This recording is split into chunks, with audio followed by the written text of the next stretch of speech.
กอบน้ำมันเนาะถ่อมได้ดีค่ะกินน้ำมันเสิร์ฟพักน้ำเป็นเจอย่อกากูเมียวไหลนี่ค่ะเนาะ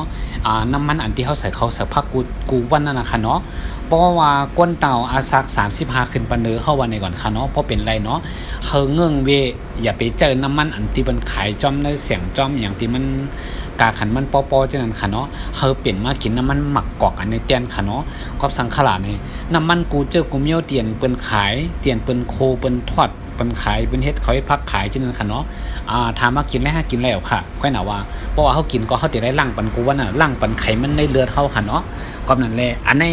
เพิ่นให้เอาก็ย่ำเอาก็ย่ำเรื่องของตัวตัวมันค่ะเนาะอันนี้มาลัดปันก้นตีอันเปิ้นโลบางก็เปิ้นจำเป็นตีไรฮู้ค่ะเนาะน้ำมันเขาติบอกว่าบางก็ป้อมเลยกินมีฮ้อนน้ำมันเขาติความว่าจะพักดีพักหวานจังจะค่ะก็นั่นแหละพอเขามาลัดด้วยตีเตะซื้อๆค่ะเนาะพอเขาปั่นปอเขาเมเขาเมเปาต้องเขากินพักหมี่หอน้ำมันนั่นนึงแค่นเปลี่ยนยาเป็นพักที่อันริมบ้านนะครับก็สั่งแร่เนี่ยน้ำมันนั่นมันเพราะว่ามันกินเข้ากันเนื้อตัวเนื้อคิงก้นเขาน้ำมันก็อุดตันกันเลยก็เลือดเข้ากว่าดีเลือดเข้าไหลดีน้องเขาจ่องยามยิ่งหน่อยเอียงก็เจ็บเอียงก็คัดกันนั้นมันเดือดตีกันนั้นมันกว่าดีเลยมันจังเป็นมันจังคัดขึ้นมาค่ะเนาะความนั้นเลยเพราะว่าห้อมยามร่างไขมันในเลือดให้ปอกเนาะมันได้เปลี่ยนเมี่ยวขึ้นมาค่ะเนาะเหมือนหนังเป็นตั้งเพค่ะเหมือนว่ามันได้กว่าวันคงมันได้กว่าวันบ่เท่าไหร่ก็มันได้กว่าวัน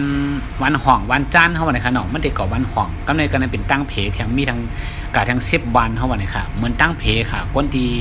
กินโยกะกินน้ำมันเฮาว่าไหนค่ะคนที่กินน้ำมันกว่าน้ำเนี่ยเนาะเหมือนมันตึกอยู่ที่ตั้งเพค่ะ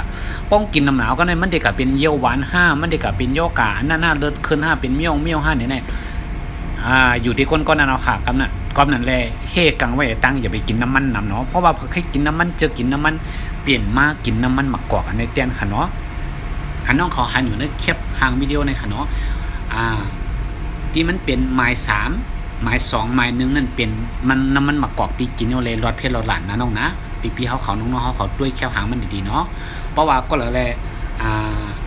พูดเด็กก็ซื้อกันละค่ะล่ะจอมเนื้อห่างค่ะจอมเนื้อห่างจอมลั่นใหญ่ๆมีขายกุฏิค่ะเนาะ1เตามันได้ตก200ปลายจังได๋ค่ะ1เตาเนาะอันเตาใหญ่เตาเล็กก็มีค่ะ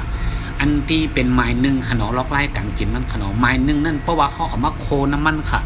เขาเอามาโคน้ำมันโคโจกแก็บโจกกำพักโคจังได๋เจ้าแหล่ค่ะอันเป็นสีเหลืองเนาะกำในอันเป็นไม้2นี่เอามาโคมาทอดจังได๋แหล่ค่ะเนาะมาโคมาทอดเนื้อทอดไข่เจียวจังได๋เนาะไข่โคจังได๋เป็นไม้2เนาะไม้3นั่นกินอันลิบมันเลยค่ะเหมือนจังเฮากินผักบนห้องหยังก็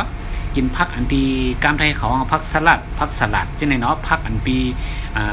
อันเปิ้นกินที่มันอันลิบๆนะคะเนาะกินผักเกี่ยวเลยลงไปอยู่หลีนั่นนะคะเนาะแล้วก็